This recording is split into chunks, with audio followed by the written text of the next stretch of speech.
Frères et sœurs, que la paix et la grâce de notre Seigneur et Sauveur Jésus-Christ soient avec vous. Ici est WH Redemption Ministries pour notre dévotion matinale pour ce lundi 25 mars 2024. Et toujours dans la mission de vous accompagner et journée après journée, matinée et après matinée, et sur le chemin du royaume de Dieu, toujours dans l'objectif de vous aider à vous réveiller avec Dieu, car un réveil avec Dieu va nous aider et avoir une vie remplie de sa faveur, une année chargée de sa bonté et une journée en fait remplie de sa faveur, une année chargée de sa bonté et une vie comblée de ses bénédictions sur plusieurs générations. Bienvenue mon frère, bienvenue ma sœur et à notre dévotion matinale. Que le nom de l'Éternel soit béni, que le nom de l'Éternel soit exalté, car il nous a permis de nous réveiller ce matin et de passer la nuit. Beaucoup ne l'ont pas survécu. Donc nous bénissons le nom de l'Éternel qui nous a permis de nous réveiller ce matin et de voir cette première journée de la semaine sainte. Généralement ce lundi, on est lundi saint. Donc on rentre dans la semaine sainte et Dieu veut nous parler à travers sa parole. Généralement, au cours de la période de carême, et certaines personnes, c'est vraiment une période consacrée. C'est comme une période réservée pour certains. Puis il y a dans certaines pratiques, dans certaines religions, il y a des gens qui ne mangent pas la viande ou au niveau de l'alimentation. Donc on essaie d'avoir des restrictions. C'est vraiment une période de réflexion pour certains chrétiens. Et en fait, la période pascale, le carême, c'est une période qui porte beaucoup plus des chrétiens à réfléchir que Noël. Et donc c'est au cours de cette période que certains chrétiens arrivent à se consacrer et à se réserver, et des fois on voit même des périodes de retraite. Donc Dieu veut nous parler ce matin à travers le psaume 15 et pour nous en fait, et par rapport au comportement, au caractère à avoir, des fois, on essaie vraiment à prêter attention à nos comportements, à la façon d'agir. Et donc, à travers le psaume, et le comportement ou le caractère à adopter et par un chrétien, pas seulement pendant la période de carême, mais dans notre vie en général. Donc, le psaume 15, en fait, traduit le comportement de quelqu'un qui veut vraiment marcher avec Dieu, qui veut vraiment suivre les traces du Christ. Et dans la version, la Bible du semeur, et le titre qu'on met pour ce psaume, c'est « Qui peut vivre avec Dieu ?»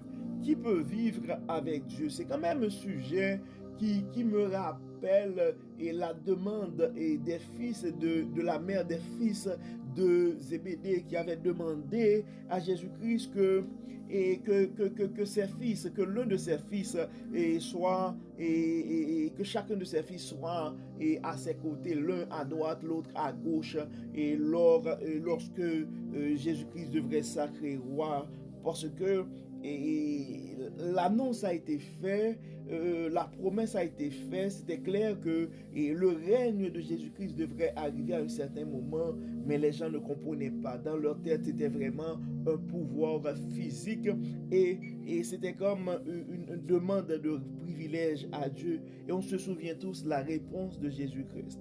Donc, ça donne au moins le profil de quelqu'un qui veut vivre avec Dieu, qui veut suivre le Christ. Je vais faire la lecture pour vous. Nous allons lire la Bible du semeur. Éternel, et qui pourra séjourner dans ton sanctuaire? Et qui donc peut demeurer sur ta montagne sacrée? L'homme a la conduite intègre, il pratique la justice et il dit la vérité qu'il pense au fond de son cœur. Il ne calomnie pas son prochain, il ne lui fait aucun mal. Et il ne s'associe pas à ceux qui déprécieraient ses proches.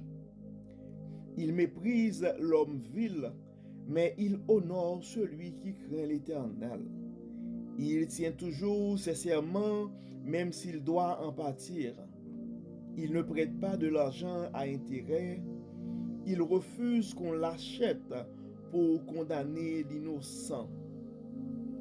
Qui se conduit de la sorte, rien ne pourra l'ébranler. Et c'est un psaume, généralement le psaume 15, c'est pas la première fois que je vais lire ce psaume-là, mais je dois vous dire franchement, il y a quelque chose, il y a certains points qui me sont révélés dans ce psaume-là, et c'est comme c'est pour la première fois que je lis ce psaume-là. Et en fait, pour moi, c'est un psaume qui résume les commandements de Dieu. C'est vraiment un psaume qui décrit le profil d'un vrai chrétien. Ça dit, l'homme a la conduite intègre, il pratique la justice.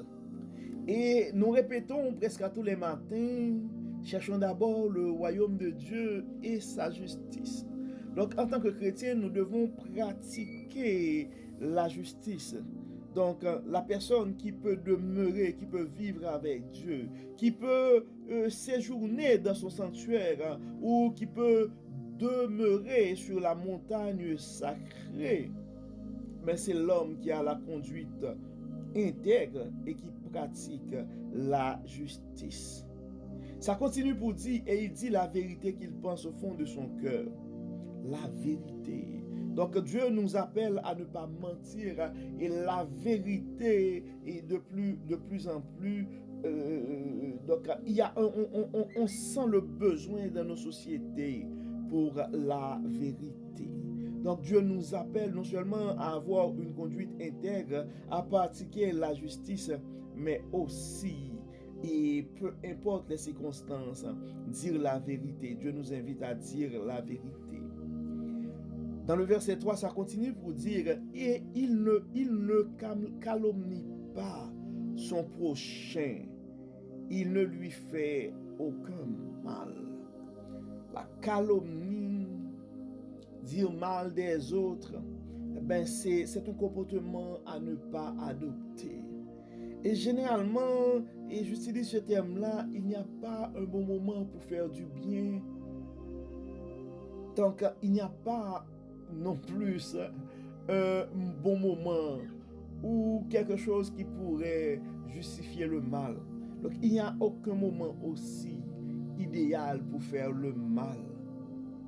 Donc Dieu nous invite à faire le bien, à pratiquer le bien et à éviter le mal. Nous devons, c'est-à-dire aussi, il ne s'associe pas à ceux qui déprécieraient ses proches.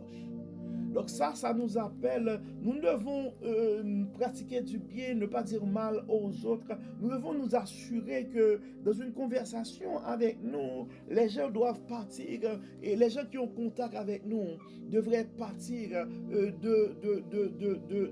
d'une conversation ou d'une rencontre avec nous avec plus de bonheur, plus de douceur, plus d'espoir dans le cœur et non plus de désespoir ou plus de chagrin. Les gens devraient se sentir beaucoup plus importantes et beaucoup plus appréciées après des rencontres avec nous. Déprécier ses proches, c'est un comportement à déconseiller aussi. Donc, il y a des gens que nous devons éviter. Nous avons vu ça la semaine dernière. Nous devons éviter à avoir des associations, des contacts avec ce qu'on appelle dans ce texte-là l'homme vil. Il méprise l'homme vil, la parole nous dit, mais il honore celui qui craint l'Éternel. Donc, nous avons intérêt à nous associer avec des gens qui craignent l'Éternel, des gens qui ont la crainte de Dieu, des gens qui craignent l'Éternel. En fait, ça dit, il tient toujours ses serments, même si il doit en partir. Il tient toujours ses serments, même si il doit en partir. Et il y a, et j'aime beaucoup la version, et pour ce verset, le verset 4, la façon qu'on dit dans la Bible du second, il ne se rétracte point s'il fait un serment à son préjudice. Eh bien, des fois, on voit que des gens prennent des engagements et ils promettent des choses. Ah, ils font des serments, là. Ça dit, ça tient toujours ses serments, ça tient toujours ses paroles, même s'il doit en partir. Des fois, on fait des choix dans la vie, c'est pas tous les choix. Des fois, on peut faire le choix de servir Dieu, par exemple, mais ça pourrait causer dans notre vie, soit dans notre vie professionnelle, soit dans nos relations avec d'autres, et des souffrances ou des difficultés. Mais quand on fait des choix pour Dieu, nous devons respecter ces choix et continuer à prendre la bonne position. Parce que la bonne position, la position correcte et la position de justice pourrait avoir des conséquences. Et des fois, on voit que quand les intérêts sont en jeu, eh bien, certaines personnes pourraient rétracter de leur position et de leur position première ou de leur position précédente. Donc, peu importe les circonstances. Donc, ça, Dieu nous appelle à tenir nos promesses, nos serments. Verset 5, il ne prête pas de l'argent à intérêt. Il refuse qu'on l'achète pour condamner l'innocent. Ça, encore une fois, on voit de plus en plus des frères et sœurs qui parlent de leurs mauvaises expériences, de leurs expériences de trahison, des gens qui ont fait confiance, des gens à un certain moment qui ont fait du bien à ces gens-là. Mais ils ont été trahis par ces gens-là, parce que ces gens-là ont été soudoyés ou utilisés. C'est ça, des fois même, ces gens-là, c'est ça, ils ont été livrés. En fait, nous allons voir ça au cours de la semaine. Donc, c'était le cas même pour notre Seigneur Jésus-Christ. Enfin, Judas, c'est 30 pièces d'argent. C'est 30 pièces. Pour 30 pièces, notre Seigneur a été livré par Judas. Et on voit clairement dans la Bible, c'est quelque chose qui n'est pas conseillé. Nous devons être des gens loyaux. Nous devons être des gens qui respectent nos paroles, des gens qui n'ont pas un prix. Et des fois, on dit oui, mais par rapport à l'offre qui est sur la table, on peut facilement changer notre position pour dire non. Donc nous voyons que à travers le texte que nous trouvons dans le psaume 15, c'est vraiment des comportements exemplaires à avoir. C'est un caractère vraiment, c'est un caractère typique des gens qui devraient suivre Christ. Donc des fois on parle particulièrement dans la religion et chez les catholiques, on parle du chemin de croix dans ces périodes-là. Donc Donc, on veut vraiment suivre et se rappeler. Et on parle, et c'est une période aussi, même au niveau des séries télévisées ou des programmes, on parle de la passion du Christ. On veut voir les différentes étapes, les différents événements. Et on veut marcher dans les pas de Jésus. Des fois, on parle de ça. Et on veut vraiment revivre les souffrances. Et c'est dans cette perspective-là que certains chrétiens décide d'avoir un comportement exemplaire ou à avoir certaines restrictions pendant cette période et pendant la période de la semaine sainte, pendant le carême. Donc, je pense que en fait Jésus-Christ a été crucifié une fois, mais nous autres, nous avons des comportements effectivement adoptés par rapport au mystère et de la rédemption, par rapport à ce sacrifice.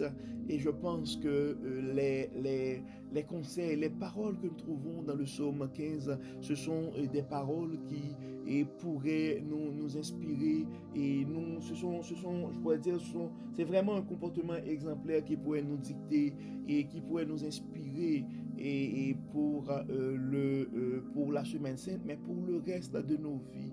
Et donc nous devons nous assurer, si nous aimerions marcher dans les pas de Christ.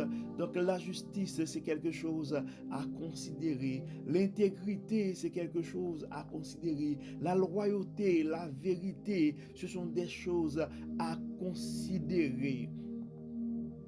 Les mauvaises associations, ce sont des choses à éviter. Nous devons respecter nos paroles et avoir la crainte de Dieu et nous associer avec des gens qui ont la crainte de Dieu aussi. Donc je pense qu'en tant que chrétiens, en tant que des gens, des fils du royaume qui aimeraient marcher, poursuivre notre parcours sur le chemin du royaume en regardant ou en suivant les traces et de notre Seigneur Jésus-Christ, mais c'est le comportement à adopter, l'intégrité, la culture de la vérité. Donc ce sont des choses, le respect, la crainte de l'Éternel, le respect de la parole donnée. Donc ce sont des choses à adopter. Donc nous savons, et frères et sœurs, que c'est plus facile des fois à dire qu'à faire, et tout seul, et nous probablement nous sommes conscients avec les temps qui courent et la tentation pourrait être assez élevée. Donc, mais nous allons demander à Dieu de nous fortifier, de nous aider. Jésus-Christ nous a promis, donc c'est ça, il nous a laissé le Saint-Esprit comme consolateur pour nous aider par rapport et dans ces situations-là. Donc, nous allons demander à Dieu de nous aider, de nous inspirer, de nous envoyer son Saint-Esprit afin que nous puissions résister aux tentations et continuer notre parcours en suivant les pas de Jésus-Christ. Prions Dieu. Dieu Tout-Puissant, grand architecte de l'univers, nous te disons merci Seigneur pour ton amour, pour ta grâce. Merci Seigneur pour ce texte. Merci Seigneur pour cette parole. Merci Seigneur pour ce rappel. Mais Seigneur, de nous rappeler ce matin que nous devons marcher dans l'intégrité, que nous devons respecter la parole donnée et que nous devons cultiver la justice. Dieu clément, Dieu de bonté et Dieu de miséricorde, et nous te demandons ce matin et d'accompagner nos frères et sœurs qui ont faibli, qui ont failli sur le chemin du royaume, qui font face présentement à de grandes, qui font face présentement à de grandes tentations. Donc, qui se trouvent dans une situation où ils se posent plein de questions. Est-ce que je dois refuser cet avantage ou mentir? Malheureusement, certains d'entre nous, présentement, la personne qui nous protège, la personne qui nous supporte, c'est quelqu'un qui n'a pas la crainte de l'Éternel. Et présentement, nous venons de recevoir le message que nous devons éviter, mépriser et de ne pas nous associer avec des gens qui n'ont pas la crainte de l'Éternel. Dieu de ton bonté, Dieu de miséricorde, et nous comptons sur toi. C'est pourquoi nous voulons remettre entre tes mains nos vulnérabilités, nos faiblesses, nos manquements. Viens Seigneur, viens dans nos vies, établis ta règne et ton règne. L'Éternel, viens dans nos vies, et fortifie-nous. Enlève-nous tout ce qui n'est pas de toi et permets que ton Saint-Esprit puisse rester en nous. Et quand ton Saint-Esprit, ta parole sera dans nos cœurs, bien Seigneur, nous pourrions résister aux tentations. Assiste-nous, guide-nous Seigneur. Exauce-nous au nom de Jésus. Amen. Frères et sœurs, nous arrivons au terme de notre dévotion pour ce lundi et 25 mars 2024. Nous espérons que votre âme a été bénie et que vous avez reçu le message de la parole de Dieu. Et ce texte qui nous invite, qui nous dicte clairement les comportements à adopter, le caractère à avoir en tant que disciple du Christ. Que le Seigneur nous garde, que le Seigneur nous protège, que le Seigneur nous accompagne et nous fait le don de son Saint-Esprit, non seulement pendant cette semaine sainte, mais pendant le reste de nos vies. Au nom de Jésus. Amen. Donc, frères et sœurs, nous vous invitons, comme d'habitude, à partager ce message à un frère ou à une sœur, car on ne sait pas ce que la parole de Dieu peut faire dans la vie de l'un de ses enfants bien-aimés. Encore une fois, bon lundi et à demain. Bye bye.